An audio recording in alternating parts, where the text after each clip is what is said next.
గోవింద గోవింద అని కొలువావో మనసా భావములోన భాగ్యమునందును గోవింద గోవింద అని కొలువావో మనసా భావములోన భాగ్యమునందును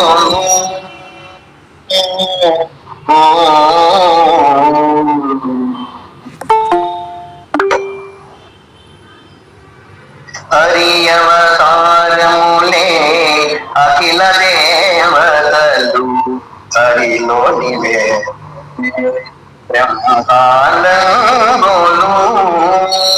హరియవతారములే అఖిల దేవతలు హరిలోనివే బ్రహ్మాండంబులు హరినామములే అన్ని మంత్రములు హరినామములే అన్ని మంత్రములు హరి హరి హరి హరి హరి నమో మనసా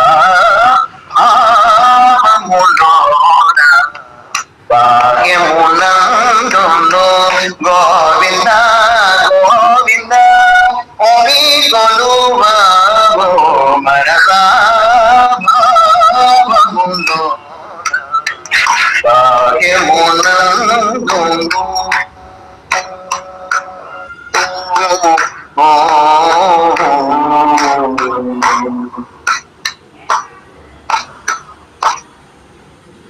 నా హృదయాంతరంగంలో ప్రతిఫలిస్తున్నటువంటి ఆ దేవాది దేవుడు శ్రీకృష్ణ పరమాత్మకు సాష్టాంగ ప్రణామాలు సమర్పించు. మద్గురుదేవులు కేశవానంద స్వామి వారికి పాద ప్రణామాలు ప్రణవాత్మ పరమాత్మ స్వరూపులని అందరికి శ్రద్ధి నమస్కరిస్తూ భగవాన్ సత్యసాయి బాబా వారికి షిరిడి సాయిబాబా వారికి సాష్టాంగ దండ ప్రణామాలు ప్రదక్షిణ నమస్కారాలు ఇస్తూ శ్రీ భగవాన్ సత్యసాయి బాబా వారి 100 సంవత్సరాల జన్మదినోత్సవాలలో భాగంగా మనం ఏర్పాటు చేస్తున్నటువంటి ఈ యొక్క సత్సంగ కార్యక్రమంలో 3వ రోజు నామమహిమ గురించి. భగవన్నామ స్మరణ అంత అవసరమా? మనకేం పనులు పాటలు లేవా? వాళ్ళని వదిలేసి మా జపం చేసుకుంటా ఉండాల్సిందే ఎక్కడ అవుతుంది? నోటి నిండా మాటలే, ఇంటి నిండా వంటలే, ఇంకేం నోట మనకి నామంతో ఏం పని అనేసి చాలా మంది అనుకుంటున్నారు. అయినా జపం చేసుకుంటూ కూర్చోడానికి ఈ వయసు కాదు. 60 ఏళ్ల పైన 70 ఏళ్ల పైన భగవన్నామం స్మరణ చేయడం కానీ, భగవద్గీత పారాయణం చేయడం కానీ, ఇవన్నీ ఈ వయసులో చేసేది కాదు. ఇది ముసలు అయిన తర్వాత, బాధ్యతలు అయిపోయిన తర్వాత టైం పాస్ వస్తుంది. ఇప్పుడు టైం పాస్ చేసుకోవడం కోసం ఎన్ని ఉన్నాయి? మొబైల్, ప్రపంచం అంతా మొబైల్లో ఉంది. టైం దొరకకపోయినా మొబైల్ పట్టుకుంటాం, టైం దొరకకపోయినా మొబైల్ పట్టుకుంటాం. ఆ విధంగా సమయం అనేది పాస్ కావడం కష్టమే లేదు. బస్ కోసం వెయిట్ చేయాలన్నా మొబైల్ ముందు కూర్చుంటాం. బస్ కోసం వెయిట్ చేసే పనే లేదు.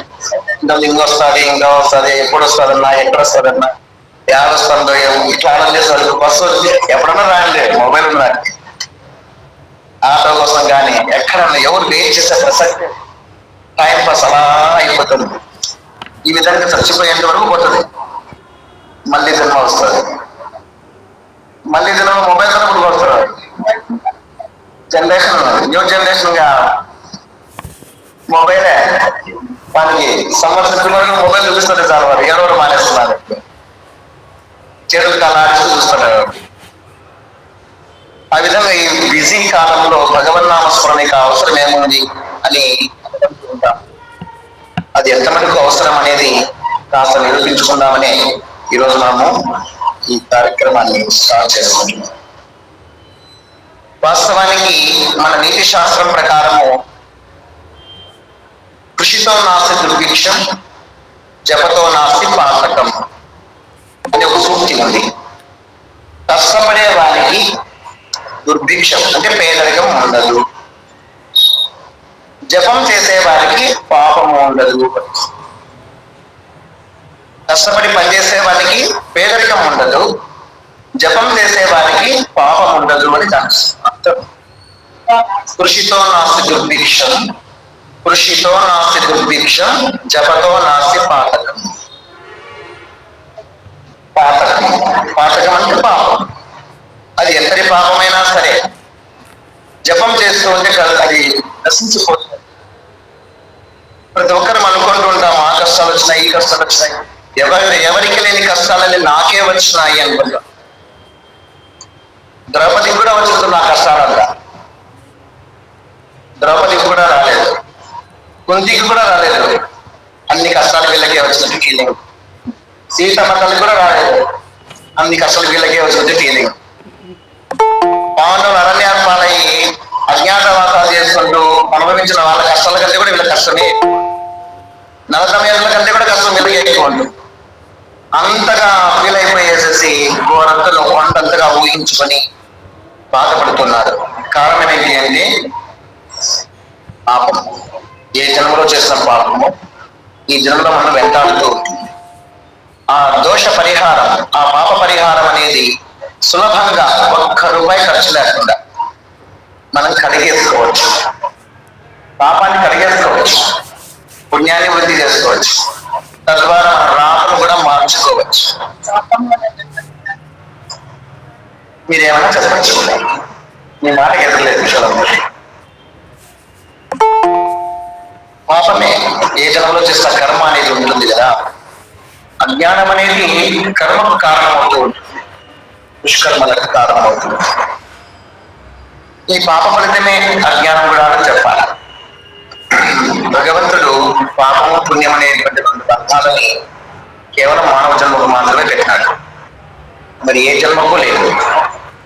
పాపం అనేది పుణ్యం అనేది వేరే ఏ జన్మకు లేదు, ఈ ఒక్క మానవ జన్మకు మాత్రమే ఉంది. ఎందుకంటే జ్ఞానవంతులు కాబట్టి, వివేకవంతులు కాబట్టి. మనకు ₹1 ఖర్చు లేకుండా పుణ్యాన్ని సంపాదించుకోవచ్చు, అలాగే ₹1 ఖర్చు లేకుండా పాపాన్ని కడిగేసుకోవచ్చు, మన రాతను కూడా మార్చుకోవచ్చు. దానికి 5 మార్గాలు. 1 భగవన్నామ స్మరణ, 2 భగవద్గీత పారాయణ, 3 భజన, 3 భాలే భగవన్నామం, భగవద్గీత, భజన. 4వది వచ్చేసి తల్లిదండ్రుల పాద సేవ, తల్లిదండ్రుల పాద సేవ. 5వది సజ్జన సాంగత్యం, సద్గురువుల సాంగత్యం. ఈ 5 మనము పాటిస్తున్నామంటే ₹1 ఖర్చు లేకుండానే అమోఘమైన పుణ్యరాశి మన వెంట ఉంటుంది. ఏదైనా చేసిన గత జన్మాల్లో చేసినటువంటి పాపం అంతా కూడా కలిగి. అయితే మనం చేసినటువంటి పాపము కానీ పుణ్యము కానీ ఉంటుంది, చనిపోయిన తర్వాత మన వెంటే వస్తుంది అని పెద్దలు అంటూ ఉంటారు. మరి అది ఎక్కడ ఉంటుంది, అది ఎక్కడ రాసి పెట్టబడి ఉంటుంది అనేది పరిశీలన చేస్తే, రష్యన్ సైంటిస్ట్ ఇద్దరు ఉన్నారు, కెర్లియన్ దంపతులు అని. రష్యన్ దేశం వాళ్ళు 1968లోనే వాళ్ళు ఒక ఫోటోగ్రఫీని తయారు చేశారు. కెర్లియన్ ఫోటోగ్రఫీ అని పేరు దానికి. మన దేహం అనేది మన హిందూ ధర్మ తత్వశాస్త్రాల ప్రకారము ప్రాణమున్న ప్రతి ప్రాణికి కూడాను 3 దేహాలు ఉంటాయి. మీకు అందరికీ తెలిసిన విషయం. ప్రతి ప్రాణికి 3 దేహాలు ఉంటాయి. అది కనపడేటువంటిది స్థూల దేహం, స్థూల శరీరం. లోపల సూక్ష్మ శరీరం, దాని లోపల కారణ శరీరము. స్థూల, సూక్ష్మ, కారణ అని మీకు అందరికీ తెలుసు. భగవాన్ సత్యసాయి బాబా వారి కూడా ఈ విషయం మీద చాలా విపులంగా వివరించారు. అయితే స్థూల శరీరం మనకు తెలుస్తూ ఉంటుంది. కారణ శరీరము మనకు తెలుసు, విశ్వాంతరాత్మ. కారణ శరీరం అంటే ఆత్మయే. ఈ ఆత్మ ఎక్కడ ఉంది? ఒక చోట ఉంది, ఒక చోట లేకుండా ఉందా అంటే నేనే చెప్పుకున్నాను అలంక చరిత్రలో. అది సర్వాంతర్యామి, నేనే అన్ని జీవరాశులు, అన్ని జీవరాశులు నేనే అని ఆయన డిసైడ్ వచ్చేసాడు. అంటే ఆత్మతత్వం అనేది సర్వత్రా వ్యాపించి ఉన్నది. వర్షం చినుకులు పన్నాయి రాత్రి, నీరంతా పరుచుకొని ఉంటుంది నేల మీద అంతా. అప్పుడు చినుకులు పడుతూ ఉంటే ఒక బుడగ వస్తుంటుంది. చినుకు పడినప్పుడల్లా బుడగ వస్తుంటుంది. కాసేపు అలా ప్రయాణం చేస్తుంది, మళ్ళీ బుడగ పగిలిపోతుంది. అదే విధంగానే మన జీవితాలు కూడా, సకల జీవరాశులు కూడాను, మొత్తం విశ్వమంతా కూడా ఆత్మ విస్తరించి ఉంటే, పరుచుకొని ఉంటే, అందులోంచి గాలి బుడగల్లాగా అలా పైకి వస్తున్నారు జీవరాశులన్నీ. కొంతకాలం జీవనం సాగిస్తాయి గాలి బుడగల్లాగే, మళ్ళీ అవి అని బూడగ వల్లి బ్రతుకు ఒక చిటుకలో చిటుకు, ఇది శాశ్వతమని తలచేవురా, నీవెందుకని మురిసేవురా, ఓ యాత్రికుడ దారి చేరే దారి వెదగదా, ఓ యాత్రికుడ దారి చేరే దారేదిరా, పడవెళ్ళి పోతోందిరా. పాట విన్నారా లేదా మీరు ఈ పాటని? భక్త తుకారాం సినిమాలో వస్తుంది. భక్త తుకారాం కీర్తన ఇది. పడవెళ్ళిపోతుందిరా ఓ యాత్రికుడా దరి చేరి దారి వెనకరా. అందులో ఎంతో తత్వసారం ఉన్నటువంటి సంకీర్తన. బుడగ వంటి బతుకు ఎంతో ఉందనుకుంటాం, ఇంకా చాలా సమయం ఉందిలే అనుకుంటుంటాం, కానీ మనకు తెలియకుండా కాలం గడిచిపోతానే ఉంటుంది. మన కళ్ళ ముందరనే మనకి ఇంత వయసు వచ్చింది, అవునా కాదా? 30 ఏళ్ళ వాళ్ళకు 30 ఏళ్ళు ఖర్చుపోయి కళ్ళ ముందరనే, 40 ఏళ్ళు ఉండే వాళ్ళకు 40 ఏళ్ళు ఖర్చుపోయి కళ్ళ ముందరనే, 50 ఏళ్ళు ఉండే వాళ్ళకి 50 ఏళ్ళు ఖర్చుపోయినాయి కళ్ళ ముందర, 60 ఏళ్ళు ఖర్చుపోయినాయి, 70 ఏళ్ళు కూడా ఖర్చుపోతాయి, 90 ఏళ్ళు ఖర్చుపోతాయి. 100 సంవత్సరాల వరకు చూస్తూనే ఉంటాయి. మన కళ్ళ ముందరనే ఋతువులు మారుతూ ఉంటాయి, త్రికాలాలు మారిపోతూ ఉంటాయి, సంవత్సరాలు గడిచిపోతూ ఉంటాయి.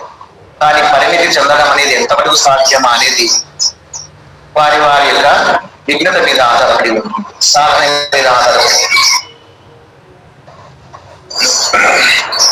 ఈ విధంగా ఈ స్థూల శరీరం అనేది పంచభూతాలకు నిర్మితమైనది మీకు తెలుసు. కారణ శరీరం అనేది విశ్వాంతరాత్మ అని తెలుసు. ఆ విశ్వాంతరాత్మలో నుంచే సకల జీవరాశులు కూడా బుడగల్లాగా పుట్టి కొంతకాలం జీవించి అవి మళ్ళీ ఆత్మలోనే అణిగిపోతూ ఉంటాయి. ఇకపోతే కారణ శరీరం అనేది రెండోది వచ్చేసి సూక్ష్మ శరీరం అనేది ఉంది. ఈ సూక్ష్మ శరీరం అనేది ఎలా ఉంది, దాన్ని ఏమిటి, అది ఏ పదార్థంతో తయారు చేయబడింది గుర్తించాలి అని చెప్పేసి మన హిందూ ధర్మశాస్త్రాంశమైనటువంటి కెర్లియన్ దంపతులు ఏం చేశారంటే ఒక మైక్రోస్కోప్ లో తయారు చేశారు. కెర్లియన్ ఫోటోగ్రఫీ అన్నారు. దాన్ని బాగా డెవలప్ చేసి కజకిస్తాన్ లో దాని రాజధాని ఉంది. అక్కడ విశ్వవిద్యాలయం ఉంది కజకిస్తాన్. అక్కడ ఒక బ్రహ్మాండమైనటువంటి విస్తృతమైన పరిణితి చెందినటువంటి అద్భుతమైనటువంటి మైక్రోస్కోప్ ను పరిణితి చేయించి దాని ద్వారా, ఆ ఫోటోగ్రఫీ ద్వారా సినిమాలలాగా సూక్ష్మ దేహాలనే, ఇప్పుడు మనిషిని ఫోటో తీశారనుకోండి, మనిషి కనపడదు, దానిలో సూక్ష్మ శరీరం కనపడదు. ఒక మనిషిని ఫోటో తీస్తే మనిషి కనపడాడు, సూక్ష్మ శరీరం కనపడదు. ఒక కాలో చేయో లేని మనిషిని ఫోటో తీశారనుకోండి, కాలు చేయి బయటికి ఉండదు, కానీ దాని ఫోటో తీస్తే కాలు చేయి ఉన్నట్టుగా వస్తుంది. వాళ్ళు అడిగితే అప్పుడప్పుడు ఎక్స్రేలు సార్, వాళ్ళు అడిగినామనుకోండి, వాళ్ళకి ఫీలింగ్ ఉంటుంది, కాలు ఉన్నట్లు చేయి ఉన్నట్లుగా ఫీలింగ్ ఉంటుంది. కానీ ఆకస్మికంగా ప్రమాదవశత్తు కోల్పోయినారు, కానీ మనకు ఆ ఫీలింగ్ అనేది అట్లాగే ఉంది. ఏమిటి ఆ ఫీలింగ్ ఎలా వచ్చిందంటే అది సూక్ష్మ శరీరం తాలూకు ఫీలింగ్ అది. అలాగే చెట్లకు కూడా ఉన్నట్టు గుర్తించినారు వాటి కూడా ప్రాణం ఉంది కదా, వాటికి ఫోటో తీస్తే దాని ఆకారంలోనే అది ఆరా కనపడుతుంది, ఫోటో వస్తుంది. ఒక కొమ్మ కొట్టేసి ఫోటో తీస్తే మళ్ళీ ఆ కొమ్మ ఉన్నట్టుగానే వస్తుంది ఫోటో తీసి. ఈ విధంగా ఒక సినిమాలాగా చిత్రాలు తీశారు. అదే పనిగా పరిశోధన చేయాలి, ఏ పదార్థంతో తయారు చేయబడింది అని పరిశోధన గురి చేస్తే మనకు ప్రాథమికంగా ఎన్ని పదార్థాలు ఉన్నాయి, ఎన్ని రూపాయలు ఉన్న పదార్థానికి మనం 6 తరగతి 7 తరగతులు చదువుకుంటాం. పదార్థానికి రూపాలు ఎన్ని ఉన్నాయంటే వెరీ గుడ్, 3 ఉన్నాయి. కణ పదార్థము, ద్రవ పదార్థము, వాయు పదార్థము, 3 కదా ఉండేది. ఈ ప్రపంచం అంటే ఎదుగులానే 3 పదార్థాలు, ఘన, ద్రవ, వాయు. అయితే 3టికి అతీతమైనటువంటి పదార్థం ఇది గుర్తించినారు. దానికి ప్లాస్మా అని పేరు పెట్టారు సైంటిఫిక్ గా. ఆ ప్లాస్మా అనే పదార్థం ఏ కణాలతో తయారు చేయబడిందా అంటే అన్ని పదార్థాల్లో 2 అణువులతో తయారు, అణువులు పరమాణువులతో తయారైంది. కానీ ప్లాస్మా అంతకంటే సూక్ష్మమైంది. ఎలక్ట్రాన్స్ వంటి ఒక ప్రత్యేకమైన కణాలతో నిర్మితమై ఉంటుంది. అది కూడా ఏ కార్యాలను చేయగలిగేటువంటి వ్యక్తిత్వంతో ప్రవర్తిస్తుంది, చైతన్యవంతంగా ఉంటుంది అని గుర్తించినారు. అలా గుర్తించి దాని మీద ఇంకా ఏమేమి ఛాయలు ఉన్నాయా అని ఇంతవరకు డీప్గా వెళ్తే ఆ వ్యక్తికి ఏ క్యాన్సర్, గుండె జబ్బులో ఏదైనా పార్ట్ దెబ్బతినిపోవడము ఉంటే ఆ యొక్క ఆహారాలో దాని పార్ట్కు సంబంధించినటువంటి నీలి మచ్చ అంటే నల్లని ఒక మచ్చ, పొగ మంచులాగా అక్కడ గుర్తు కనపడుతుంది. బాగా గాలి పీల్చారనుకోండి, బాగా గాలి పీలిస్తే దేహం అంతా కూడాను గాలి పీల్చారనుకోండి, గాలి పీల్చినప్పుడు ఫోటో తీస్తేనేమో తేజోవంతంగా వస్తుంది ఫోటో. గాలి పీల్చినప్పుడు ఫోటో తీస్తే తేజోవంతంగా ఆ సూక్ష్మ శరీరం కనపడుతుంది. గాలి వదిలినప్పుడు తీస్తే కాస్త లైటింగ్ తగ్గి కనపడుతుంది. బాగా గాలి పీల్చినప్పుడు ఫోటో తీస్తేనేమో తేజస్సుగా,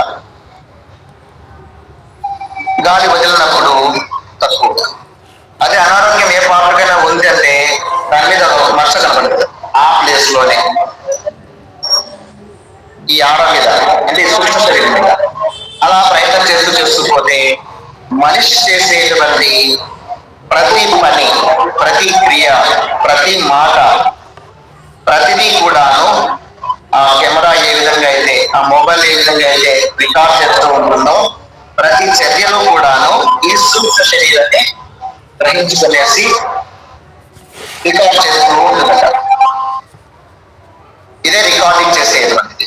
అంటే దాంట్లో 64 జీబీనో 124 జీబీలో 256 జీబీ ఉన్నట్లుగా ఇది అనంతమైన జీబీ ఉంటుంది. లోపల ఉండే సూక్ష్మ శరీరం అనేది అనంతమైన జీబీ. మొత్తం ఎన్ని జన్మాల కూడా రికార్డ్ చేస్తుంటారు. అది సూక్ష్మ శరీరంలో ఒక పెద్ద చిప్పు అంటే అది కూడా ఒక ఎస్డి కార్డు వల్ల ఈ జీవికి, ప్రతి జీవికి ఒక ఎస్డి కార్డు ఎప్పుడో పెట్టినట్టు దేవుడు మెమరీ కార్డు. అది ఇట్లాంటి చిన్న చిన్నవి 1000 సంవత్సరాలు, 1000 జన్మలు, కోట్ల జన్మలు ఎత్తిన అవి రికార్డ్ చేస్తున్నారు. అంత పెద్ద చిప్పు అది. అదే సూక్ష్మ శరీరం.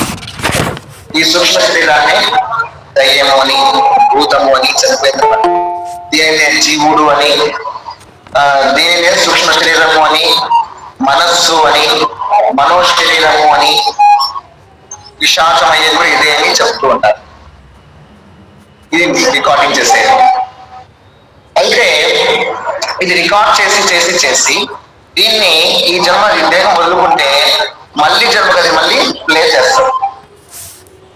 తత్ఫలితం భవతి అని పునర్జన్మ అనేది ఉంది అనే దానికి ఇది రికార్డు. వాళ్ళు కమ్యూనిస్టులు, కరుడుగట్టిన కమ్యూనిస్టులు, రష్యా వాళ్ళు అసలు పునర్జన్మలో ఒప్పుకోరు. ఎప్పుడైతే ఇవన్నీ నిజాలు బయటకు తోడినారో ఆత్మ అనేది ఉంది, సూక్ష్మ శరీరం అనేది ఉంది, ఈ విధంగా రికార్డ్ చేస్తున్నది ఎప్పుడైతే వాళ్ళు రుజువు చేశారో నోరు చూసుకుని ఒప్పుకొని మొదలుపెట్టారు. హిందూ తత్వశాస్త్రం చాలా పరిమితి చెందింది ఎప్పుడో అని గుర్తించి, ఆ విధంగా ఇది మళ్ళీ జన్మకు తోడై వచ్చేటట్లు చేసేటువంటిది సూక్ష్మ దేహము పంచభూతాల్లో కలిసిపోతుంది, ఆత్మలో కలిసిపోతుంది. ఈ సూక్ష్మ శరీరమే మళ్ళీ జన్మకు దారి తీస్తుంది. ఒక శరీరం వదిలిపెట్టి ఇంకో శరీరాన్ని తీసుకునేది ఏమిటంటే ఈ సూక్ష్మ శరీరమే. పునర్జన్మ అనేది ఉంటుంది అని గుర్తించాలి. మరి మళ్ళీ జన్మ రావడానికి కారణం ఏంటి? మనం చేసినటువంటి అంతే కదా. ఏం కర్మలు చేసినామో ఆ కర్మని అనుభవించడం కోసం మళ్ళీ జన్మ ఎత్తాల్సి ఉంటుంది. అది పుణ్యం కావచ్చు, పాపం కావచ్చు. అంటే కర్మలేవో మిగిలి ఉన్నాయి.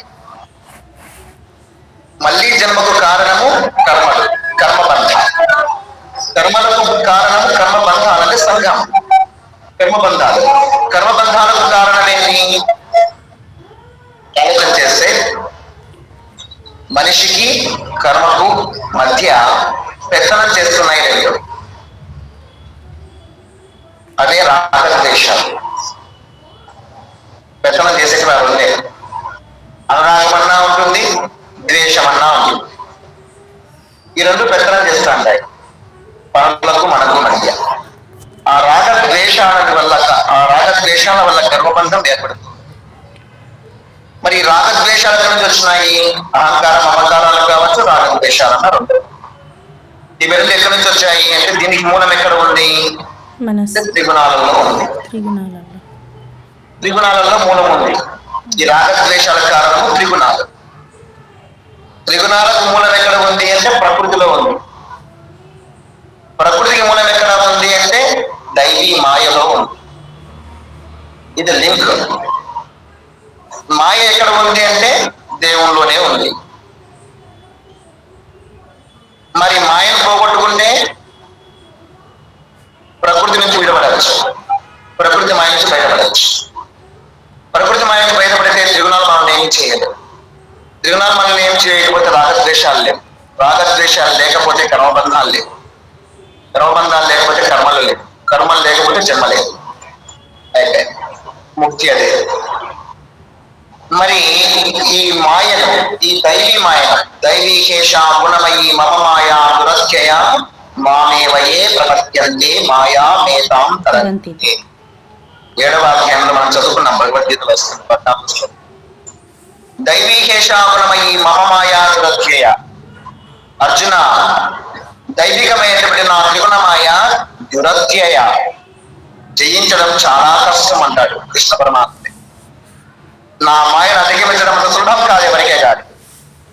అయితే కొందరికి సాధ్యమవుతుంది. ఎవరు వాళ్ళు అని అర్జునుడు అడిగితే, మామేవయే ప్రపద్యంతే, నన్నే ప్రపత్తి చేస్తే అంటే శరణాగతి. ప్రపత్తి అంటే శరణాగతి. మామేవయే ప్రపద్యంతే మాయా మేతా తరంతితే. నా మాయను తరిస్తాడు, అధిగమిస్తాడు. జన్మకు కారణము కర్మలు, కర్మలకు కారణము రాగద్వేషాలు లేదా అహంకార మమకారం. ఆ దానికి కారణము అహంకార మమకారాలకు లేదా రాగద్వేషాలకు కారణము త్రిగుణాలు. త్రిగుణాలకు కారణము ప్రకృతి. ప్రకృతికి కారణము భగవంతుని మాయ. కాబట్టి భగవంతుల్నే పట్టుకున్నామనుకో మాయని వదిలేస్తాం. మాయనే పట్టుకుని ఉన్నామనుకో భగవంతుడు దూరం అవుతాడు. బాబా వారి చరిత్రలో వస్తుంది, నన్ను మరచిన మరుక్షణమే మాయ నిన్ను బట్టి బాధిస్తుంది. సిద్ధి సాయిబాబా చరిత్రలో వస్తుంది, నన్ను మరచిన మరుక్షణమే మాయ నిన్ను బట్టి బాధిస్తుంది. భగవంతుని పట్టుకుంటే మాయ వదిలేస్తుంది. నువ్వు భగవంతుని వదిలేస్తే ఖాళీగా ఉన్నావు కదా, నేను వస్తానులే అని చెప్పేసి నువ్వు వద్దన్నా వచ్చి కూర్చుంటుంది మాయ. ఒకే వరలో 2 కత్తులు ఇవ్వడం ఒకటే. అందుకే భగవంతుని గట్టిగా పట్టుకోవాలంటే ప్రపంచ అనన్యాశ్చింతయంతో ఏ జనా పరియుపాసతే తేషాం నిత్యాభియుక్తానాం యోగక్షేమం వహామ్యహం.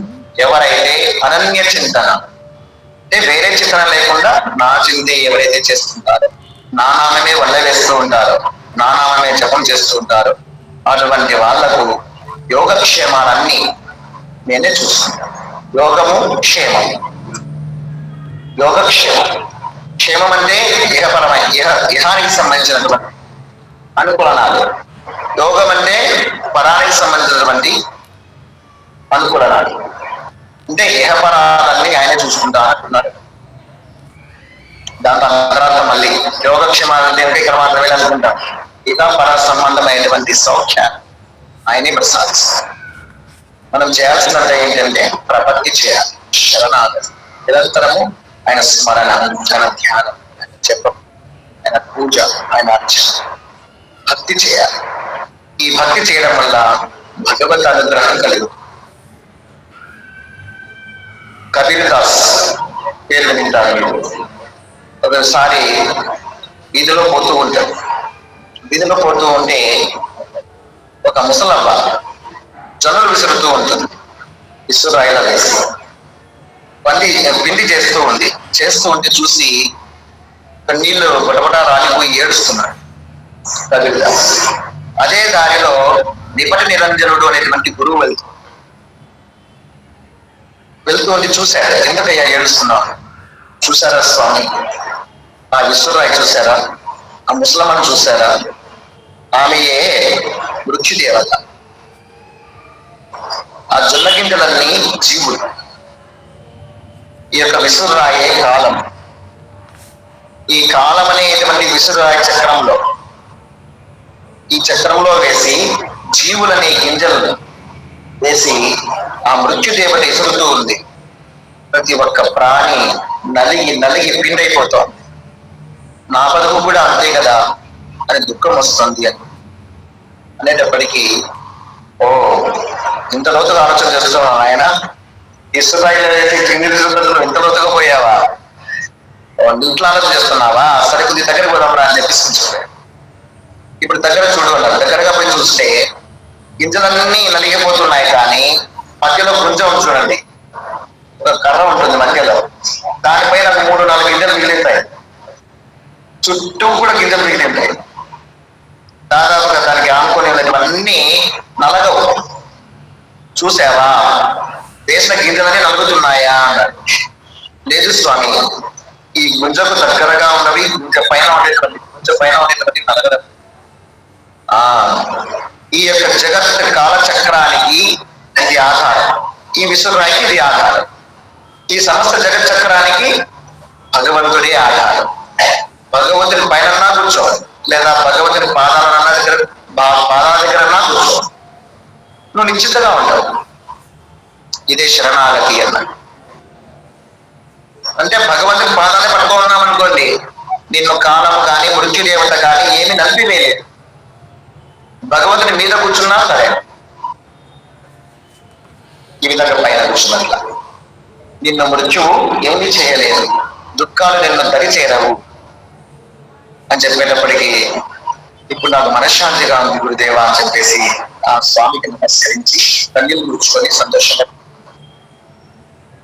ఈ విధంగా మామేవయే ప్రపద్యంతే మాయామేతాం తరంతితే, ఎవరైతే నాకు శరణు చొచ్చుతారో, ఎవరైతే నన్ను శరణాగతి వేడుకుంటారో, నా పాదాలను ఆశ్రయిస్తారో, నన్నే స్మరిస్తారో, నన్నే ధ్యానిస్తారో, నన్నే అర్చిస్తారో, వాళ్ళు తప్పకుండా నన్నే చేరతారు, వాళ్ళని మాయను అధిగమిస్తారు అని చెప్పేసి కృష్ణ పరమాత్ముడు భగవద్గీతలో చెప్తారు. ఇక్కడ కావాల్సిందేంటి? భక్తి కావాలి. భక్తిలో 9 రకాలు ఉన్నాయి కదా మనకి, 9 భక్తి రీతులు ఉన్నాయి. ఈ సందర్భంలో మనం గుర్తు చేసుకోవాలా, లేదంటే కాల ప్రవాహంలో అవి కొట్టుకోపోతాయి, మర్చిపోతూ ఉంటారు. మొట్టమొదటిది ఏంటి? శ్రవణం. ఇప్పుడు మనం చేస్తున్నదంతా శ్రవణమే. రెండవది కీర్తనం. మూడవది స్మరణం. నాలుగవది పాద సేవనం. శ్రవణము, కీర్తనము, స్మరణము, పాద సేవనము, అర్చనము, వందనము, దాస్యము, సఖ్యము. 9వది ఆత్మ నివేదన. ఈ 9 రకాలుగా మనము భగవంతుని భక్తి చేస్తే ఆయన అనుగ్రహం కలుగుతుంది, ఈ మాయను అధిగమించే శక్తి లభిస్తుంది. అయితే వీటన్నిటిలోకి సులభమైనటువంటిది సంసార పక్షంలో ఉన్న తర్వాత మనకు సులభమైనటువంటిది భగవన్నామం. వాస్తవానికి భగవంతుని ప్రసన్నం చేసుకోవాలి అంటే మనకు 4 మార్గాలు ఉన్నాయని భాగవతం చెప్తుంది. భగవంతుని ప్రసన్నం చేసుకోవడానికి 4 మార్గాలు. ఒకటి వచ్చేసి తపస్సు ద్వారా భగవంతుని ప్రసన్నం చేసుకోవచ్చు. 2 యజ్ఞయాగాది క్రతువులు చేయడం వల్ల భగవంతుని ప్రదక్షిణ చేసుకోవచ్చు. 3 వ్రతాలు పూజల ద్వారా భగవంతుని ప్రసన్నం చేసుకోవచ్చు. 4వది భగవనామ స్మరణ ద్వారా భగవంతుని ప్రసన్నం చేసుకోవచ్చు.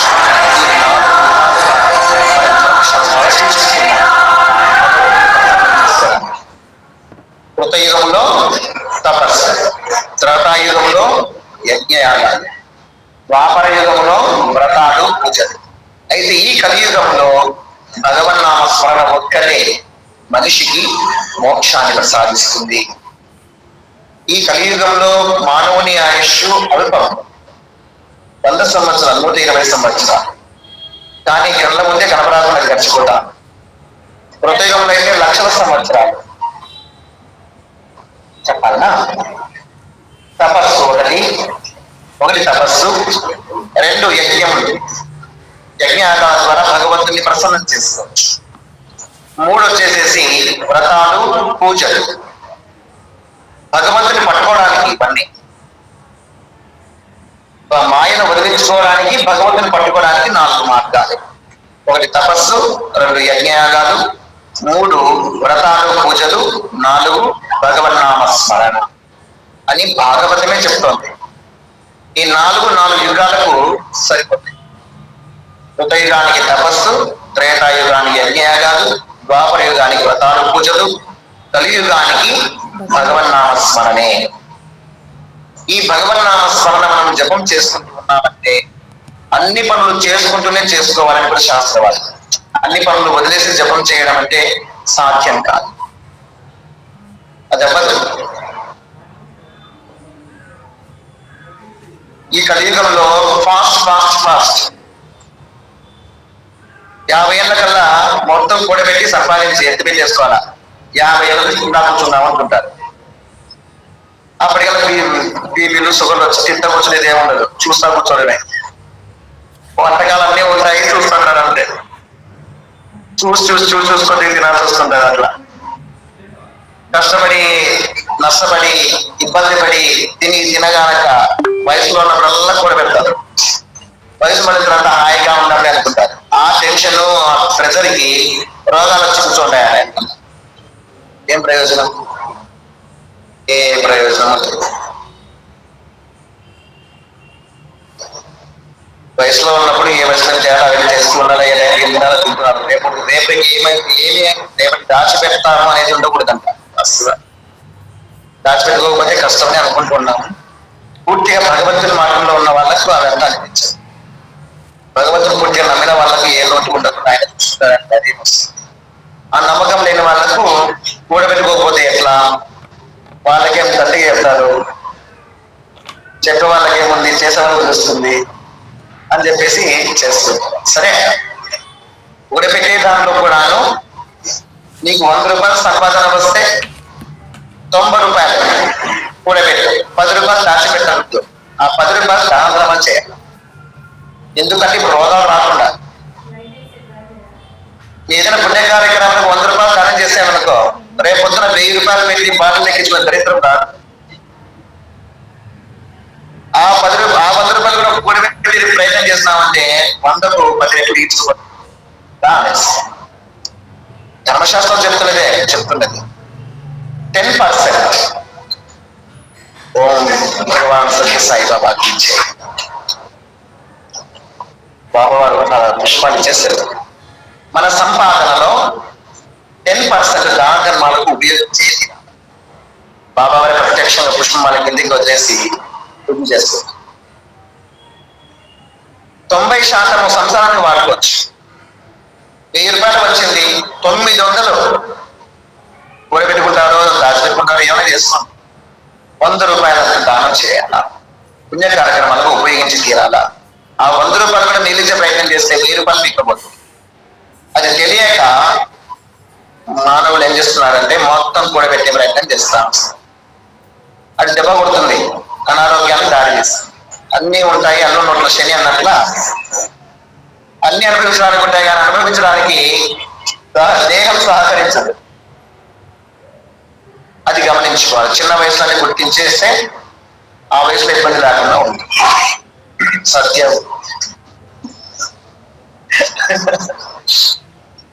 ఇకపోతే భగవన్నామ స్మరణం అనేది ఈ కలియుగంలో అత్యంత సులభమైనటువంటి ప్రక్రియ. అన్ని పనులు చేసుకుంటూనే నిత్య జీవితంలో ఆధ్యాత్మికత నింపుకోవాలి. నిత్య జీవితంలో మనం చేసే ప్రతి పనిలో కూడా భగవన్నామ స్మరణ చేస్తున్నామంటే అవన్నీ పనులు కూడా పవిత్రం అవుతాయి. మీరు కసులు రుస్తున్నారు, భగవన్నామం చేస్తూ కసులు వచ్చండి, ఊరికే ఊడిస్తే శుభ్రం అవుతుంది. భగవన్నామం జపం చేస్తూ ఊడిస్తే శుభ్రతతో పాటు పవిత్రమవుతుంది, ఇల్లే పవిత్రమవుతుంది. పాటలు తోముతున్నారు, భగవన్నామం జపం చేస్తూ పాటలు తోమాలి. వంట చేస్తున్నారు, భగవన్నామ స్మరణ చేద్దామనుకున్నారు, కానీ ఏవేవో గుర్తు వస్తాయి, ఏవేవో మాటలు మాట్లాడుతుంటారు మనస్సు. అదన్నీ వదిలేసి భగవన్నామని వదిలేస్తుంది, గుర్తు పెట్టుకునేసి ఓం నమః శివాయ, ఓం నమః శివాయ, ఓం నమః శివాయ ఎక్కడ పోయింటారు, పక్క పోయింటారు. పోయేసి ఏదేదో మాట్లాడుతున్నారు లోపల లోపల. నేను అట్లా మాట్లాడితే బాగుంది, ఇట్లా మాట్లాడితే బాగుంది, అట్లా నేను మళ్ళా తెచ్చుకోవాలి మనసును. పోతుంటారు, స్వభావమే అది, కోతిలాంటిది కదా. కుక్క వంటి మనసు కూర్చుందని ఇవ్వదు, తిక్క పట్టిన రోజు కూర్చుంటూ ఉంటాడు. ఎవరంటే అమరనారాయణ స్వామి. కుక్క వంటి మనసు కూర్చుంటుందని ఇవ్వదు, తిక్క పట్టిన రోజు తిరుగుచుంటు. ఈ మనస్సు అనేది ప్రశాంతంగా ఉండదు, కదులుతూనే ఉంది. అటువంటి మనస్సును మనము జపం చేసుకుంటూ వంట చేస్తున్న పక్కకు పోతుంటుంది. మళ్ళీ భగవన్నామం గుర్తు చేసుకునేసేసి తలపెట్టేటప్పుడు అలవాటు చేయాలి. ఓం మనసులో చెప్పుకునేటప్పుడు మర్చిపోయినాం అనుకున్నది, గట్టిగా చెప్తే మళ్ళీ అలవాటు పడుతుంది. గుసగుసగా చెప్పాలి అప్పుడు. ఓం నమః శివాయ, ఓం నమః శివాయ, ఓం నమః శివాయ.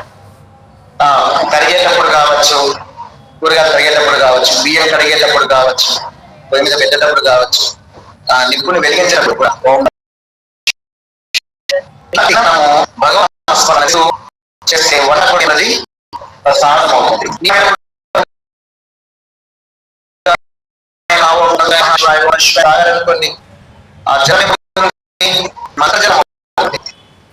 మనం ఎప్పుడు నీళ్లు తాగుతున్నా కానీ కాక, బంగారు ఎప్పుడు నీళ్లు తున్నా కానీ కాక, ఆ శివుని పరమశివుని జటాచురం దుంకుతూ ఉంటున్నాను, లేదా 4 పైన శివలింగం ఉంటే స్ఫటికలింగం, ఆ 4 పైన నీళ్లు పోసుకుంటే అభిషేకం చేసి కడుపులో, లేదా బాబా ఈ 4 పైన ఉంటే బాబా నీళ్ళు కడుపులో ఉంటుందా భగవన్నామము దీన్ని చెప్పుకుంటూ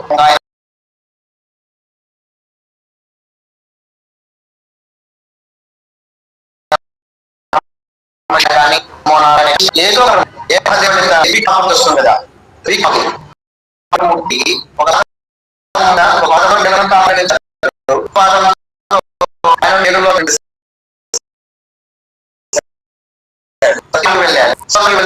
వెళ్తే ఆ పాదాన్ని ఎంతకాలకి మా తండ్రి పాదం అవుతా అని చెప్పేసి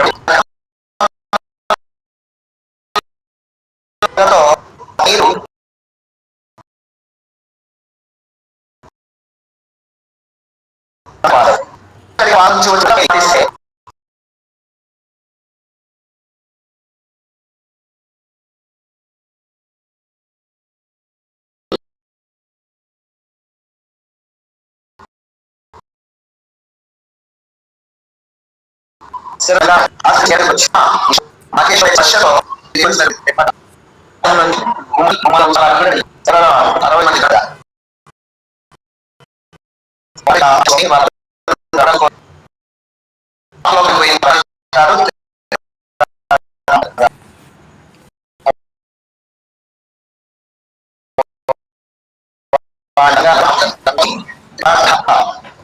త్రిపథాల జాహ్నవి అని జన్మమాసంలోంచి వదులుతాడు కాబట్టి పవిత్రం చేసిన ప్రతి ఆ శివయం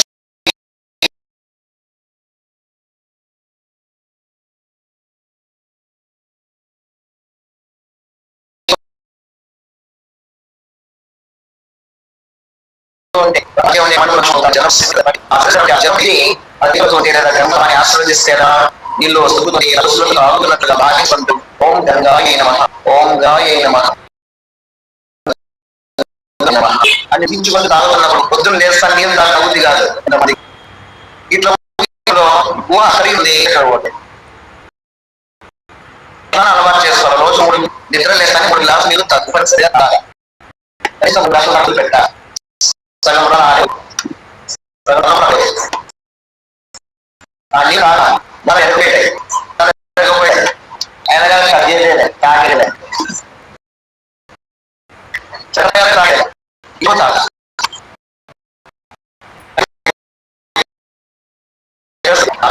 పొద్దున్నే నీళ్ళు తాగితే ఈ ఆహారం చిన్న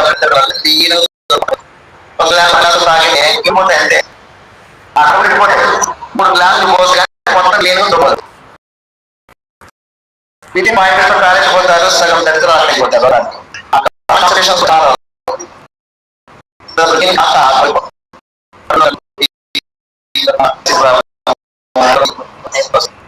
వస్తున్నాయి వస్తుందంటే ఇదే కారణం.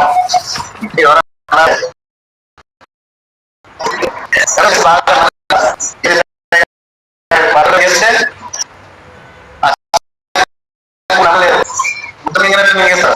చపాతీలు సరిగ్గా మనకపోతే క్రమంలోకి వస్తుంది. బాగా నీళ్ళు ఎక్కువ తాగుతున్నారంటే కొంచెం ప్రాబ్లమ్సే రాదు. నీళ్ళు అని జపం చేశారు. అన్నం తినడంలో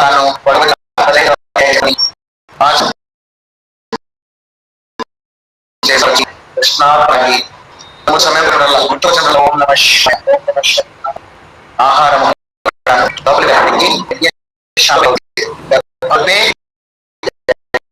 యజ్ఞశాలలోకి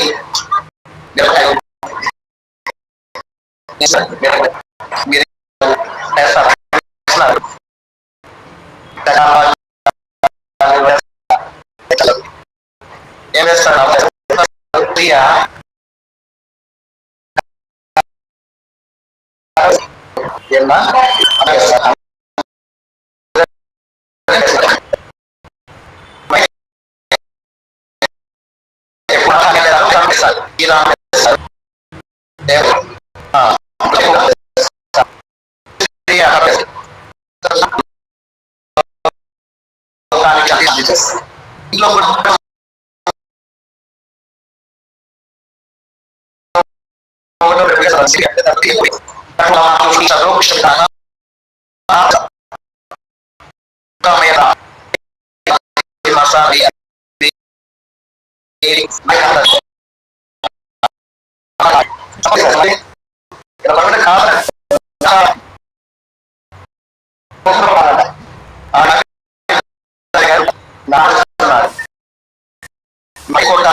ఎక్కువ మసాలా పెడితే టేస్ట్ అనిపిస్తుంది అని ఎక్కువ అప్పుడు ఎక్కువ బిల్ కూడా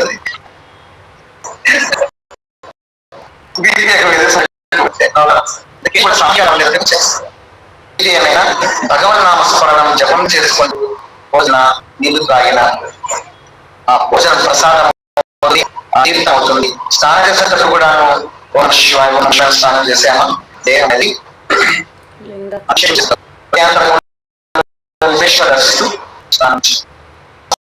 భగవాన్ని ఉచ్చారణ చేస్తాం. నాపై తనపై సంసార తలపున శివుడు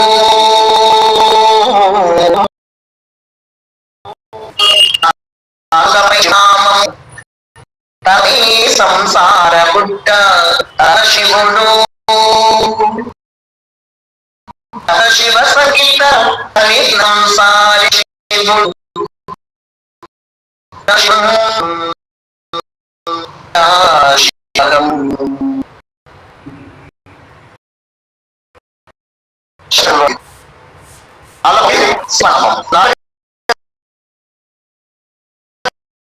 చెబుతుంది. తలపై సంసారం, నువ్వు సంసారం బాధ్యతలే నాలుగుపై భగవన్నామం జపం చేసుకుంటూ అన్ని పనులు చేసుకుంటూ భగవన్నామం అలవాటు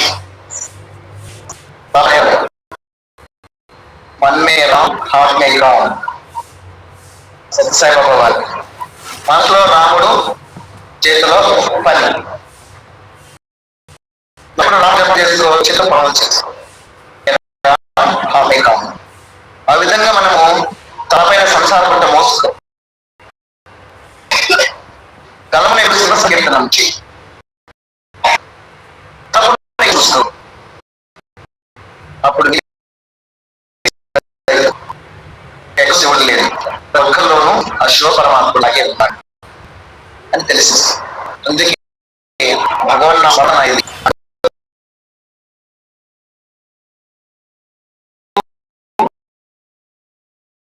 అనుసంధానం చేసింది భక్తునికి భగవంతునికి అనుసంధానం చేసి అంబికా తత్పరపడి కాదు నామస్తా అంబికా తత్పడి ఇప్పుడు రావడం ఎదుర్కొంటారు. భగవంతునికి భక్తునికి అనుసంధానం చేసే భక్తి భగవన్ నామస్మరణ. ఈ భగవన్ నామస్మరణ అనేది మనిషిని ఎంతో పవిత్రం చేస్తుంది, చేస్తున్న పని నెరవేర్చు చేస్తుంది. ఒక సందర్భంలో రామకృష్ణ హంస జీవితం కూడా సంఘటన కదా. ఆయన చెప్పేసి సాయంత్రం ఆ గంటకు కృష్ణేశ్వర్ అనేటువంటి ఒక స్వామి, కృష్ణ అనే స్వామీజీ రామాయణం చెప్తారట. వాళ్ళ 20 కిలోమీటర్ అంటే దాదాపు 20-30 కిలోమీటర్ ఉంది. ప్రతిరోజు 10 అక్కడే తెచ్చి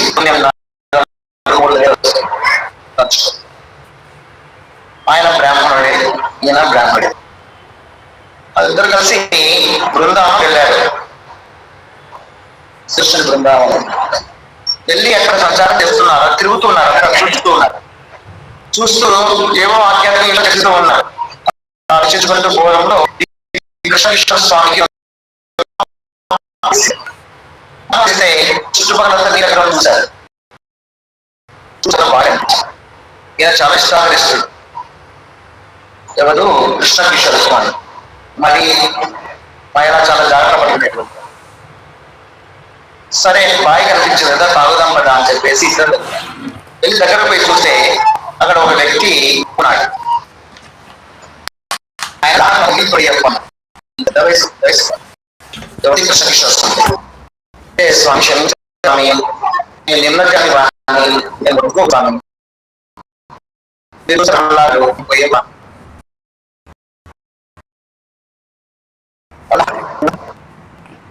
ఓకే పర్వాలేదు. ఓం నమ శివాయ, ఓం నమ శివాయ అని గుర్తోడు. ఓం నమ శివాయ, ఓం నమ శివాయ అంటూ పోయి ఓం నమ శివాయ అంటే నీ పాపాలన్నీ పటాపంచలైపోతాయ్యా, నువ్వు గురితుడు అయిపోయినట్లే చెప్పు. ఓం నమ శివ చెప్తూ పోయి నీళ్ళు తోడాడు.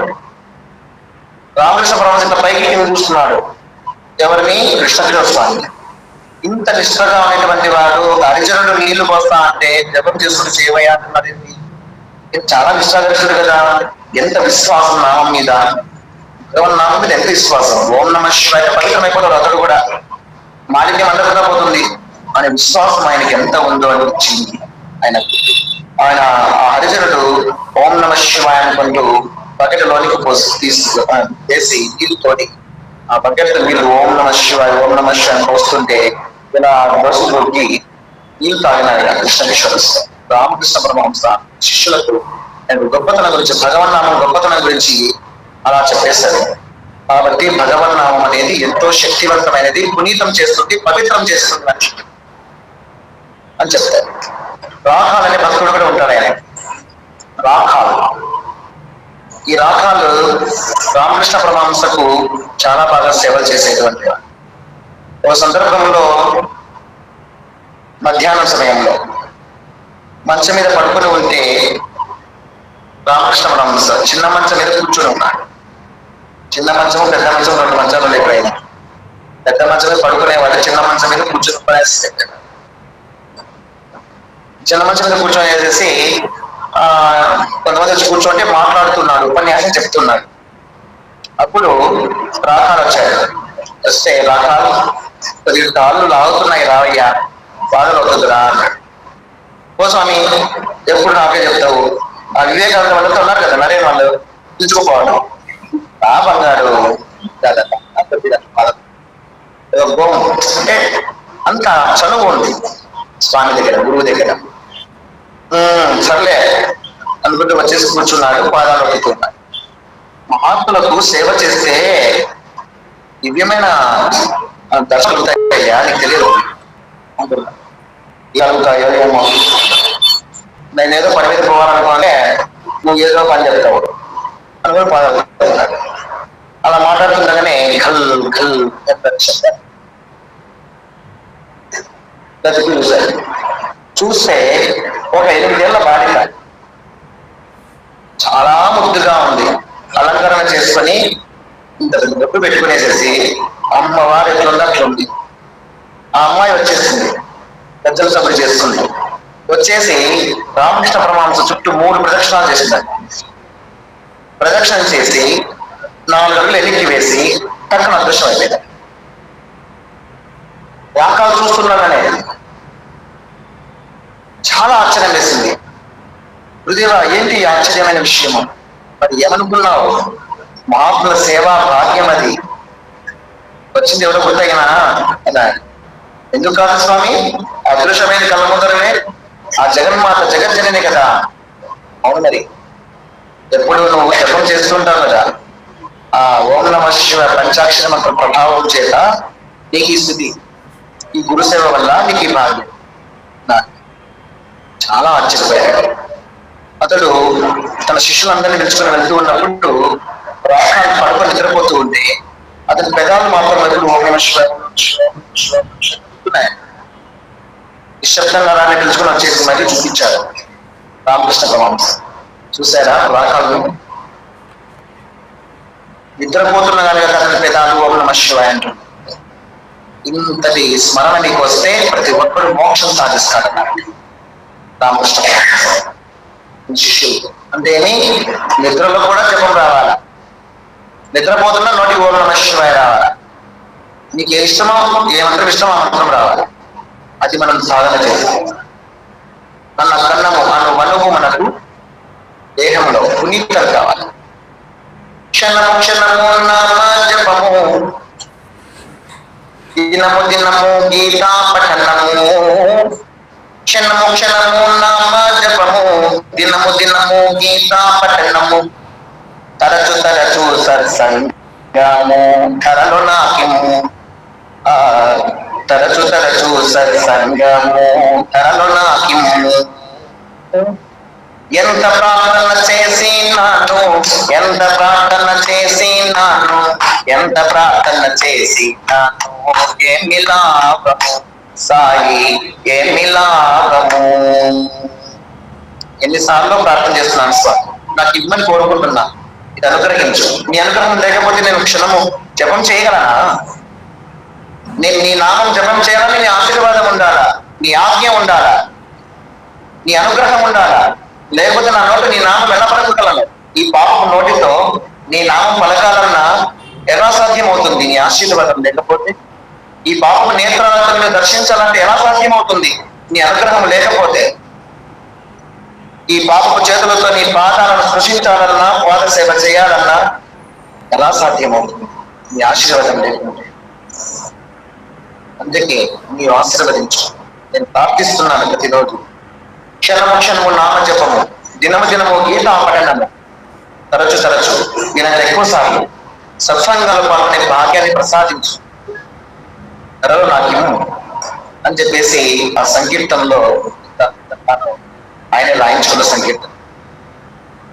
భగవంతుడు రాయించిన సంగీతం మన కోసం ఇచ్చినాడు ఆయన.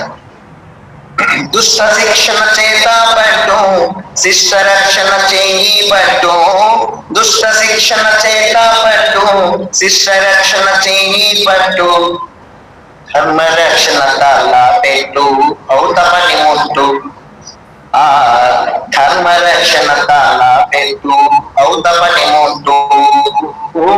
ఎంత ప్రార్థన చేసినాను, ఎంత ప్రార్థన చేసినాను, ఎంత ప్రార్థన చేసినాను, ఏమి లాభము సాయి ఏమి లాభము.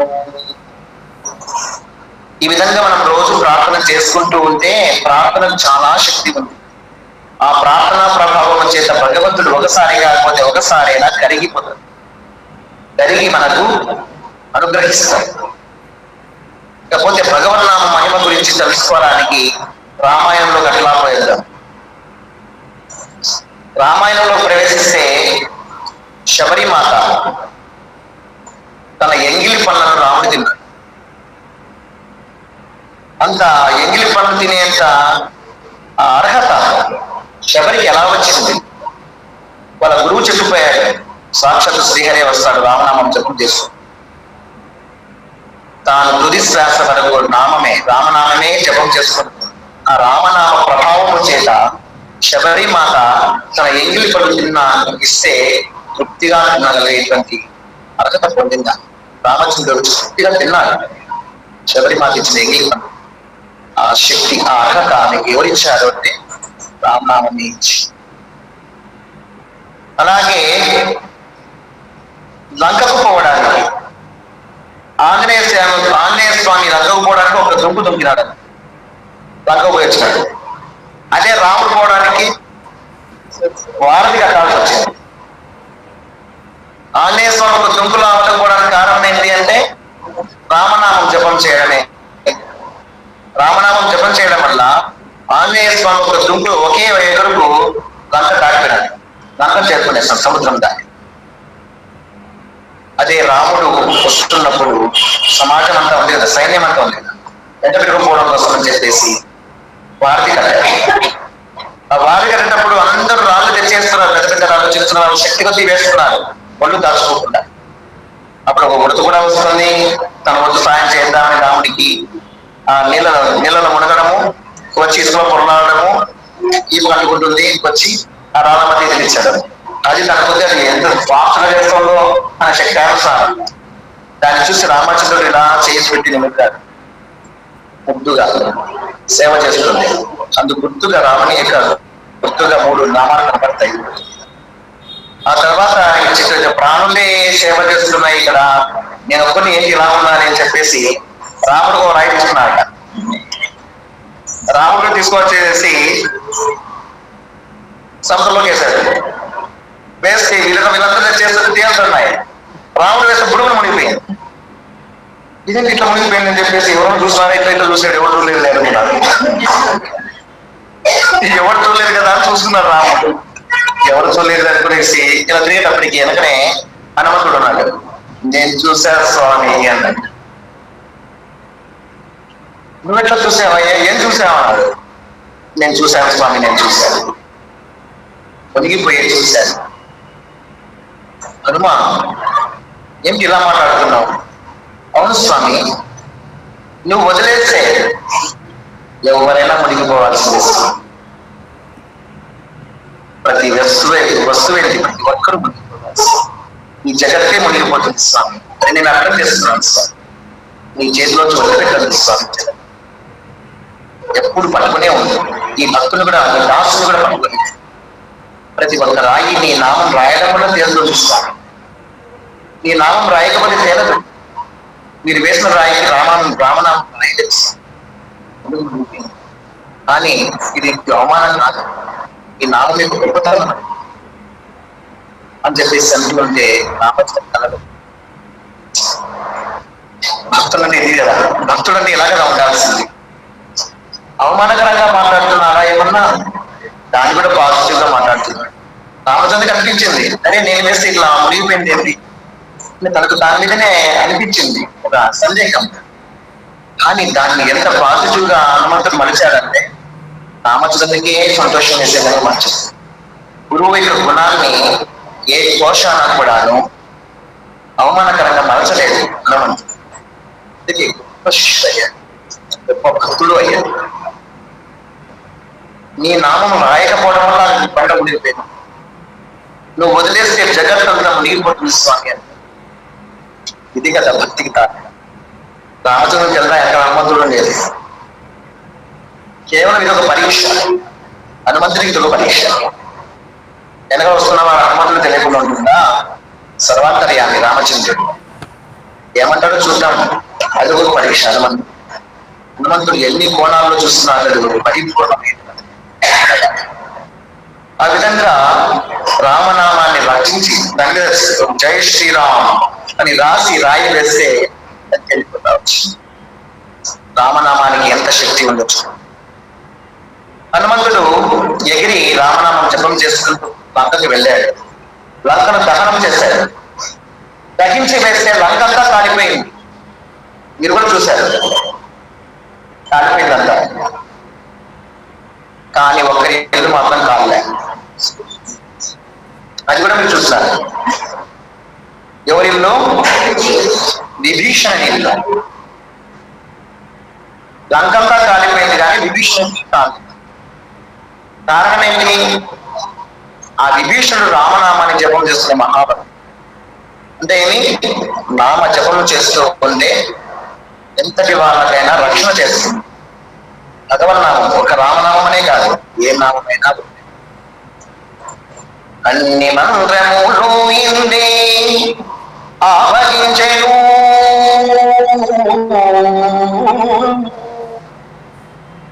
అన్ని మంత్రములు ఇందే ఆవగించెను, నిన్నతో నాదు కలిగే వెంకటేశు మంత్ర, అన్ని మంత్రములు ఇందే ఆవగించెను.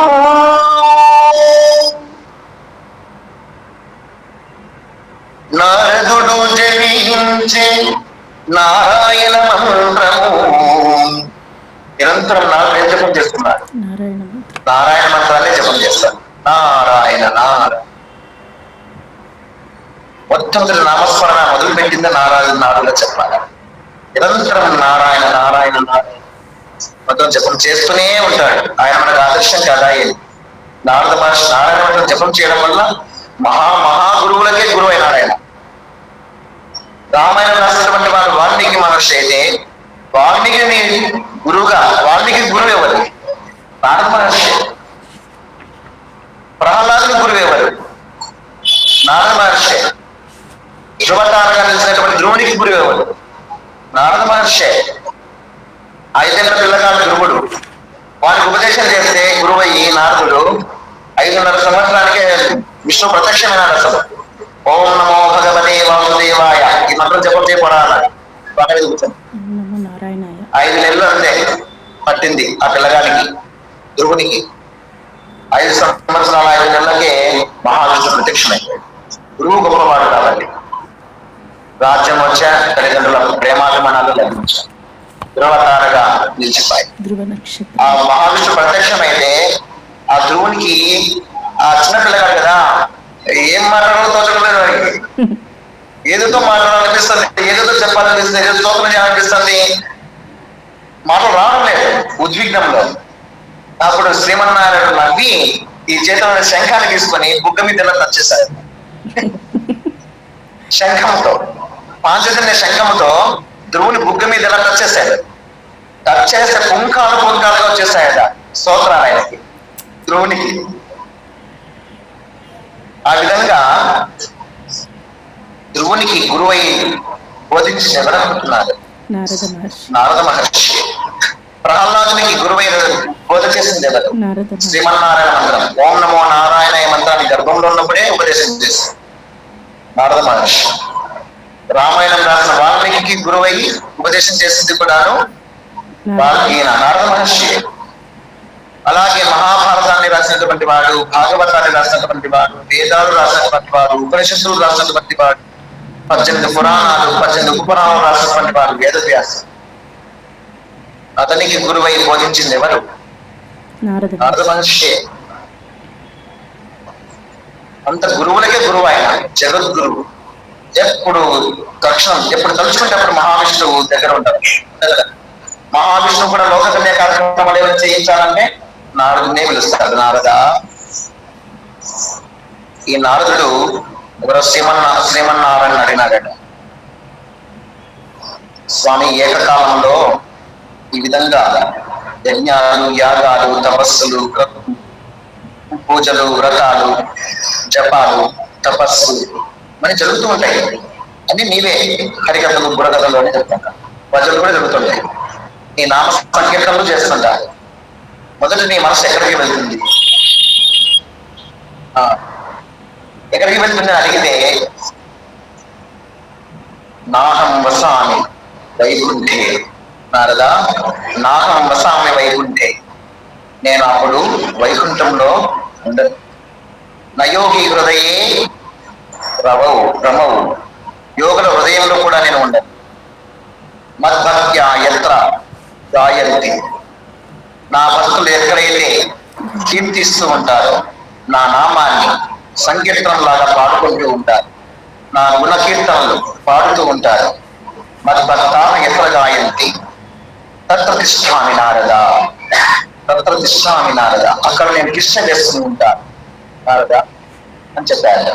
అందువల్ల భగవన్నామ స్మరణ, అదే సంకీర్తనం, గానగుణ కీర్తనం, భజనలు. సంకీర్తనం అంటే పరమాత్మకు చాలా ఇష్టం. అందుకే నామదేవ్ ఎప్పుడు కూడాను నామకీర్తనలే పాడేవారు, నామం మీద కీర్తన. భగవాన్ షిరిడి సాయిబాబా వారు కూడాను ఎక్కువగా విఠలనాథుని యొక్క సంకీర్తన పాడండి అంటుంటారు. విఠలనామం వచ్చేటట్టుగా సంకీర్తనలు పాడండి అని పాటించుకునేవాడట చరిత్రలో సత్యం. అలాగే బాబా వారు దాసగను మహారాజుతో సప్తాహం, నామ సప్తాహం పెట్టించండి అనేవాడు. అంటే 7 రోజుల పాటు, సప్తాహం అంటే 7 రోజుల పాటు, 7 రోజుల పాటు నామ సంకీర్తనం, ఒకే నామమే. ఓం సాయి శ్రీ సాయి జయ జయ సాయి, ఓం సాయి శ్రీ సాయి జయ జయ సాయి, ఓం సాయి శ్రీ సాయి జయ జయ సాయి, ఓం సాయి శ్రీ సాయి జయ జయ సాయి. శ్రీరామ్ జయ రామ్ జయ జయ రామ్, శ్రీరామ్ జయ రామ్ జయ జయ రామ్, శ్రీరామ్ జయ రామ్ జయ జయ రామ్, శ్రీరామ్ జయ రామ్ జయ జయ రామ్. ఒకే మంత్రాన్ని జపం చేసుకుంటూ లేదా ఒకే మంత్రాన్ని పాటలాగా పాడుకుంటూ వివిధ రాగాలలో పాడే విధంగా సప్తాహ కార్యక్రమం ఇష్టపడేది. ఈ విధంగా నామ సంకీర్తనలకు ఎక్కువ ప్రాచుర్యం చేశారు షిరిడి సాయిబాబా వారు. సత్యసాయిబాబా వారు కూడా కీర్తనలన్నీ కూడా రాధే రాధే రాధే రాధే గోవింద బృందావన చంద అనాథనాథ దీన బంధో రాధే గోవింద, ఇలా నామ సంకీర్తనలు ఎక్కువ ఉంటాయి భజన్స్ వల్ల. అందువల్ల నామ సంకీర్తన ఎక్కువ ప్రాచుర్యంలోకి భగవాన్ షిరిడి సాయిబాబా వారు, సత్యసాయిబాబా వారు. ఈ విధంగా నారద మహాత్ముడు కూడాను నిరంతరము నారాయణ మంత్రాన్ని జపం చేసుకోవచ్చు. నారదుడు జపించి నారాయణ మంత్రము చేరి ప్రహ్లాదుడు నారసింహ మంత్రము కోరి విభీషణుడు చేకొని రామ మంత్రము, కోరి విభీషణుడు చేకొని రామ మంత్రము, వేరే నాకు కలిగే వెంకటేశు మంత్రము, అన్ని మంత్రములు ఇందే ఆవగించెను, ఎన్నడో నాకు కలిగే వెంకటేశు మంత్రము. ముగ్గురు భక్తుల గురించి చెప్పాను ఇక్కడ ఈ ఒక చరణం. నారదుని గురించి, తర్వాత ప్రహ్లాదుని గురించి, తర్వాత విభీషణుని గురించి అన్నమాచార్యుడు ఈ సంకీర్తనలో ఫస్ట్ చరణంలో చెప్తాడు. రంగడు వాసుదేవ మంత్రము చెప్పి ధ్రువుడు రంగుగా అంటే అద్భుతంగా మధురంగా ఈ వాసుదేవ మంత్రం జపం చేస్తున్నాడు. రంగకు వాసుదేవ మంత్రము ధ్రువుడు చెప్పి అంగరించే కృష్ణ మంత్రము అర్జునుడు. అర్జునుడు కూడా ఎప్పుడు కృష్ణ కృష్ణ కృష్ణ కృష్ణ. కృష్ణనామాన్ని ఉచ్చరించడం వల్ల అర్జునుడిని కాపాడగలిగాడు. ముంగిట విష్ణు మంత్రము మోగిసుకుడు ఫలించే. శుక మహర్షి ఎవరు? వేదవ్యాస మహర్షి కుమారుడు. భాగవతం. వేదవ్యాస మహర్షి కుమారుడు శుక మహర్షి. ఇతడే భాగవతాన్ని ఆచరణలోకి తెచ్చినటువంటి మొట్టమొదటి పరీక్షిత మహారాజు బోధించింది కూడా శుక మహర్షి. ఈ శుక మహర్షి ఎప్పుడు విష్ణు మంత్రాన్ని జపం చేసుకోవచ్చు. విష్ణు మంత్రము మోగిసుకుడు ఫలించే వింగళమైన వెంకటేశు మంత్రం అన్ని మంత్రములు ఎందే ఆవగించెను.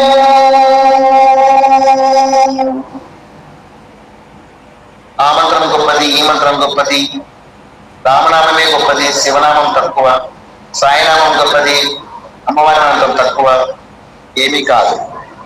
ఇన్ని మంత్రములకెల్లా ఇందిరా నాథుడే గురి. శివనామం జపం చేసినా విష్ణు పొంగిపోతాడు, విష్ణునామం జపం చేసినా శివుడు పొంగిపోతాడు. ఒక విషయం తెలుసుకోవాలి, మీకు తెలుసుంటుంది, నేనే అన్యాయం అనుకోండి. ఎప్పుడు నిరంతరము సృష్టి మూల పురుషుడైనటువంటి మహావిష్ణువు కూడాను ఓం నమ శివాయ, ఓం నమ శివాయ, ఓం నమ శివాయ జపం చేస్తాడు. హృదయంలో శివుణ్ణి పెట్టుకొని మహావిష్ణువు శివనామం జపం చేస్తుంటాడు. సృష్టికి మూల పురుషుడైనటువంటి మహాదేవుడు పరమశివుడు ఎప్పుడు హృదయంలో శ్రీమన్నారాయణ పెట్టుకొని రామనామం జపం చేస్తుంటాడు. రామనామం శివుడు తప జపం చేస్తూ ఉంటే మహావిష్ణువేమో శివనామం జపం చేస్తుంది. ఒకరికొకరు నిష్టలో ఉన్నప్పుడు వారి నామాలు ఒకరు జపం చేస్తుంది. మూల పురుషుడైనటువంటి వాళ్ళే బ్రహ్మదేవుడు కూడా ఎప్పుడు ఓం నమో నారాయణాయ మహావిష్ణు మంత్రాన్ని జపం చేస్తుంది. ఆయన హృదయంలో పెట్టుకొని శ్రీ మహావిష్ణువును నాలుగుపై నారాయణ మంత్రాన్ని పెట్టుకొని సృష్టి కార్యం చేస్తున్నారు కాబట్టి సజావుగా సాగిపోతుంది. మూల పురుషులే భగవన్నామం జపం చేస్తుంటే వాళ్ళకంటే పెద్దల్లో మనం తగ్గేదే లేక చేసేదే లేక జపం అనేసి మనం చేస్తున్నాం. ఆలోచన చేస్తే ఆది పురుషులైనటువంటి వాళ్ళు ఆ విధంగా చేస్తారు, జపం చేస్తున్నారు. ఒకరికొకరు భగవన్నామము జపం చేసుకుంటూ ఉన్నారు. రామనామాన్ని పరమశివుడు జపం చేస్తున్నారు. రామనామం ఎలా వచ్చింది పరమశివునికి? మనకు తెలిసి రామనామం వచ్చేసేసి రామాయణం వచ్చేసి వాల్మీకి రాశాడని తెలుసు. అలాగే అంతకంటే ముందు ప్రాచేతస్క మహర్షి రాశాడు రామాయణాన్ని. ప్రాచేతస్క మహర్షి అది 100 కోట్ల శ్లోకాలతో రాశాడు. ఆయన 100 కోట్ల శ్లోకాలతో రామాయణం రాశాడు. కొంతకాలానికి శాపవశాత్తడు భూమి మీద పడిపోయాడు. తర్వాత ఆ యొక్క 100 కోట్ల రామాయణం అనేది ఒక ప్రాపర్టీగా మిగిలిపోయింది దేవతలకు. ముల్లోక దేవతలందరూ కూడా ఇది మా ప్రాపర్టీ అంటే మా ప్రాపర్టీ అని వాళ్ళు కోటానికి వచ్చారు. అప్పుడు ఎవరికి అందరికి కావాల్సిందే, మీకు మాత్రమే కదా, నాకు కూడా ముఖ్యమే అని చెప్పేసి ముల్లోకాల వాళ్ళు ఒక మధ్యవర్తి. ఆ మధ్యవర్తిత్వం ఎవరిని పిలుస్తున్నారంటే పరమశివుడిని అర్థించి పిలుచుకోవచ్చు. స్వామి మా ముల్లోకాలకు మీరే ప్రధాన న్యాయాన్ని సమకూర్చగలరు, న్యాయశాస్త్రానికి అధినేత కాబట్టి మీరే వచ్చి విభజించండి అంట. సరే వస్తున్నాం కదా అని చెప్పేసి పరమశివుడే వచ్చి ముల్లోకాలకు కూడా రామాయణాన్ని పంచాడు.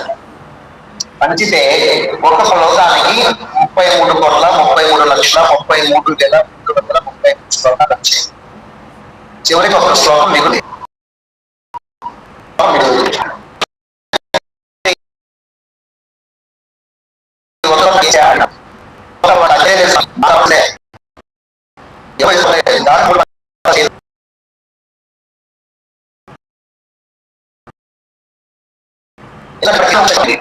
ఈ అక్షరం కూడాను అది అసలు మనసులో ఉంటే 30 రకాలతో ఉంది.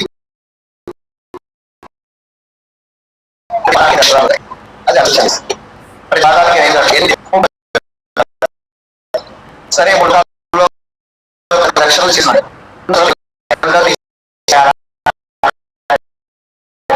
అడిగిలో కొని ఇందుకు వచ్చి మీ పని వదిలేని మాకు సమయం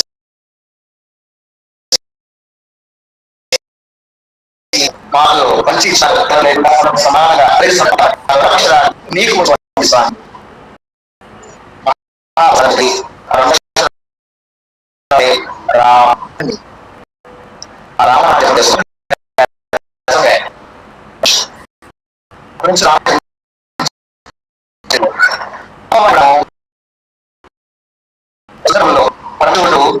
తప్పదే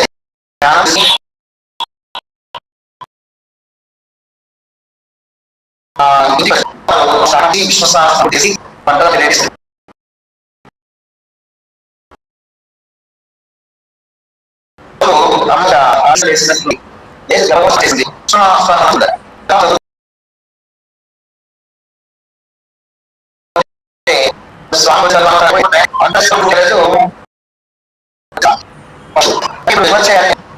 ఇది వదిలేసే విశ్వసంలో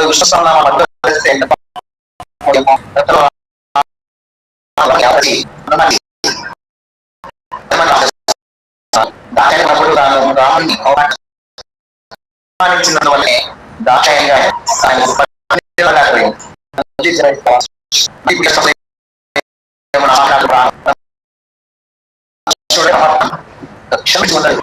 అంత ఇష్టం కాబట్టి మళ్ళీ ఏమైనా మా ఇద్దరి మధ్య చెప్పగలుగుతున్నా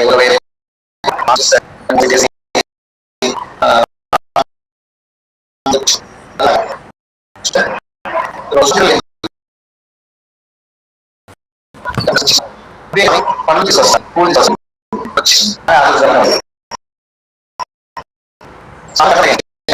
కూర్చొని ఎలా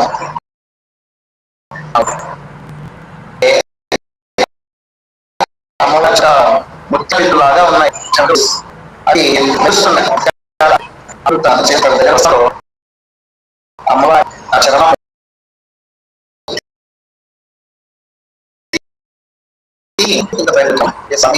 విశ్వశాస్త్రాన్ని చేసే ఏ సమస్యమో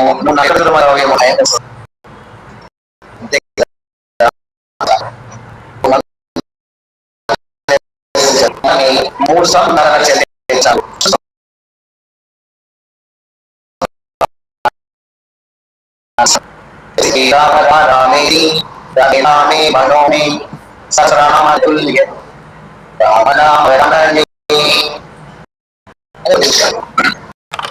పార్వతీ శక్తి స్వర్గాది దేవాన్ని కూడా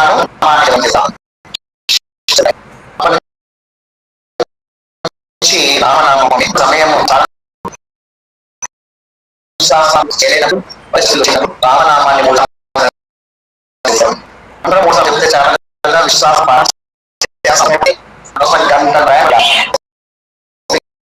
ఉండదు అనే కూర్చుండాలి.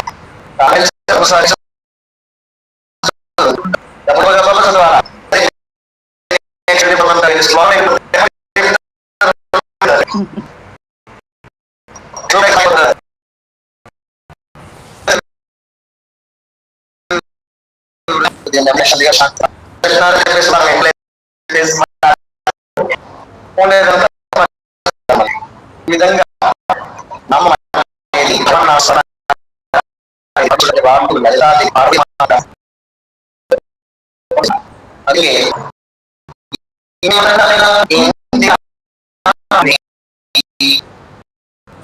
అరవి సారాయణుడు శివుడు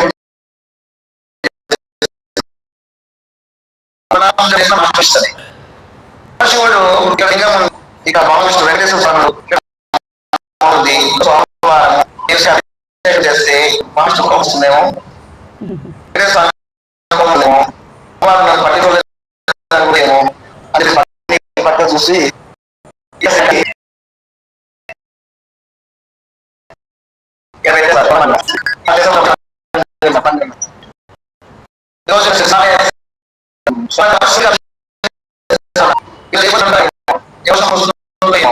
ఇట్లా కూడా చేస్తున్నారు.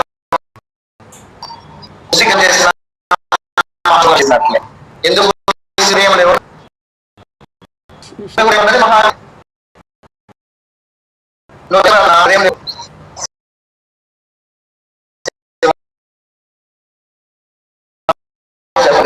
కదా ఇక్కడ ఒక శివుడి మా అన్ని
అందువల్ల ఉపయోగకరమైనది మంత్రము జపం చేసి మనం జపం చేయకపోయినా సారం ఒకటి అసరేశ్వర